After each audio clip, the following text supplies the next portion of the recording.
আসসালামু আলাইকুম। আশা করছি সবাই ভালো আছো। এই তো প্রতিদিনের মতো হচ্ছে আজও ইফতারের টেবিলে ভিন্ন ইফতারের আয়োজন চলছে আর কি। তো হচ্ছে চিকেন ফ্রাই করা হবে। মানে ইফতারের যে ছোলা মুড়ি বা এগুলো হচ্ছে মানে প্রত্যেক দিনে খাওয়া হয়। তো আজ হচ্ছে শুধু পেঁয়াজু করা হলো আর কি, আর হচ্ছে মানে চিকেন ফ্রাই করা হচ্ছে। তো এই তো চিকেন ফ্রাই করার জন্য হচ্ছে সব কিলো চিকেন হচ্ছে আগে থেকে ম্যারিনেট করে রেখে হচ্ছে মানে যা যা প্রসেসিং সব কিছু করে এখন হচ্ছে মানে ময়দা দেওয়া হচ্ছে আর কি। তো এই তো সব কিছু রেডি করে মানে তারপরে ইফতারের প্রায় আধ ঘন্টা আগে তৈলে ভাজা হবে। সব কিছুই একদম রেডি করা হলো আর কি। তো আসলে আজ একটু বেশি পরিমাণে করা হলো, যেহেতু বাসায় গেস্ট আছে তো সেজন্য আর কি বেশি করে করা হচ্ছে আর কি। সবাই খেতে চাইলেও তো ইফতারে ছোট বড় সবাই খাবে।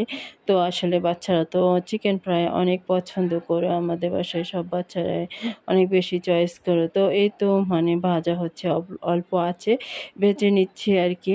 তো আসলে এভাবে চিকেন মানে রমজান মাসে আর এই বাচ্চারা রোজা রাখলেও কি না রাখলেও কি ওরা কিন্তু ইফতারটা তেমন একটা করে না আর কি, হালকা পাতলা একটু খায় মানে। আর আমার মেয়েরা হচ্ছে ওরা ট্যাং বা লেবু কোনো কিছু শরবত দিয়ে ওরা খেতে চায় না, তো ওদের জন্য ডাব নিয়ে আসি। তো আজ এই পর্যন্ত, আল্লাহ হাফেজ।